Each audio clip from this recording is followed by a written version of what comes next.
सभी भक्तों को मेरा जय श्री महाकाल।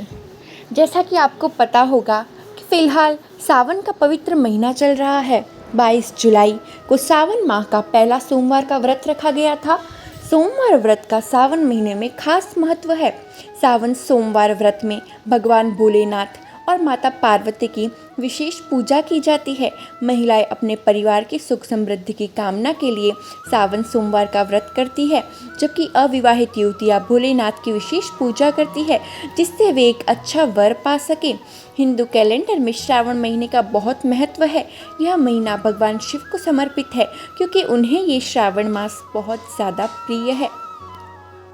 जैसा कि आपको पता होगा कि यह महीना देवों के देव महादेव भगवान शिव को समर्पित है।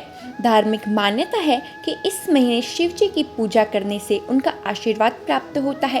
पुरुष और महिलाएं दोनों ही सावन सोमवार का व्रत रखकर भगवान शिव की पूजा करते हैं। सावन के 5 सोमवार पड़ रहे हैं। हिंदू धर्म में उपवास का बहुत धार्मिक महत्व है। पुराणों के अनुसार हर देवता को समर्पित एक कथा है जिसे पढ़े बिना उपवास का महत्व समाप्त हो जाता है। सोमवार भगवान शिव को समर्पित है, इसलिए सावन के दौरान उपवास करना महत्वपूर्ण है। ऐसा माना जाता है कि सावन सोमवार व्रत में भगवान शिव की कथा पढ़ना और सुनना बहुत महत्वपूर्ण है, अन्यथा व्रत अधूरा रह सकता है। आज सावन सोमवार का दूसरा व्रत है और इस व्रत करने से सभी मनोकामनाएं पूर्ण होती है और अपार सुख की प्राप्ति होती है। सावन सोमवार के व्रत को करने वाले भक्तों के लिए इस कथा का पाठ करना अनिवार्य है। ऐसी मान्यता है कि सावन सोमवार के व्रत में कथा का पाठ किए बिना व्रत का पूर्ण फल नहीं मिलता है। अगर आप भी सावन के दूसरे सोमवार के दिन व्रत रख रहे हैं तो इस दिन व्रत कथा को ज़रूर पढ़ें या सुनें। आइए आज के सावन सोमवार के व्रत की कथा की शुरुआत करते हैं। कथा की शुरुआत करने से पहले मेरी आपसे विनम्र विनती है कि अगर आप हमारे चैनल पर नए हैं तो हमारे चैनल को सब्सक्राइब ज़रूर कीजिएगा ताकि ऐसी संपूर्ण कथाओं का लाभ आप तक पहुंच सके। आइए आज के व्रत की शुरुआत करते हैं। एक बार मृत्युलोक में महादेव जी पार्वती के साथ अमरावती नगरी में आए। राजा ने वहाँ एक भव्य और मनोरम शिव मंदिर बनाया जो मन को शांत करता था। यात्रा के दौरान शिव पार्वती भी वहीं ठहर गए। पार्वती जी ने शिव जी से कहा, हे नाथ, आओ आज इसी स्थान पर 64 पासे खेलें। इसके बाद खेल शुरू हुआ। भगवान शिव ने कहा कि इसमें मैं जीतूंगा। इस तरह वे आपस में बोलने लगे तो पुजारी पूजा करने आए। ब्राह्मण ने पुजारी से पूछा, पुजारी जी आप बताइए किसकी जीत होगी।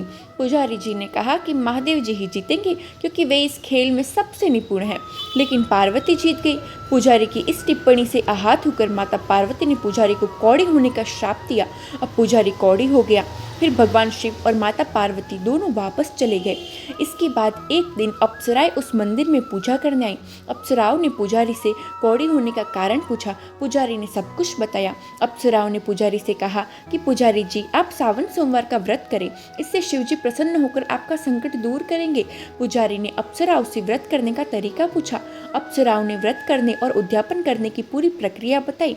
पुजारी ने व्रत को विधिपूर्वक श्रद्धापूर्वक शुरू किया और अंत में इसका उद्यापन भी किया।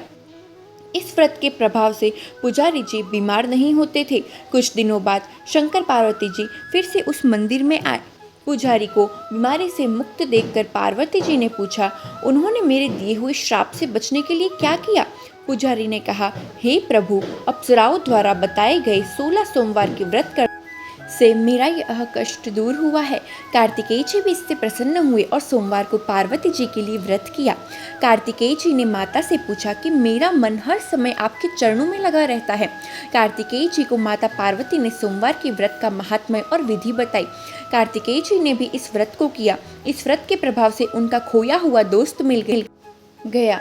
इसके बाद उस दोस्त ने भी सावन सोमवार व्रत को विवाह होने की इच्छा से पूरा किया।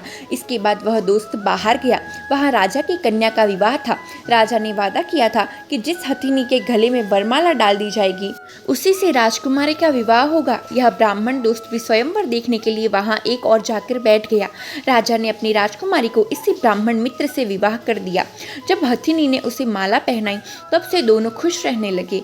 एक दिन हथिनी ने नाथ के गले में वरमाला पहनाकर राजकन्या से पूछा, हे नाथ, आपने कौन सा पुण्य किया? ब्राह्मण पति ने कहा कि कार्तिकेय जी के कहने पर मैंने सावन सोमवार को पूरी विधि विधान से श्रद्धा भक्ति से व्रत किया, जिसके फलस्वरूप मुझे तुम्हारे जैसी सौभाग्यशाली पत्नी मिली।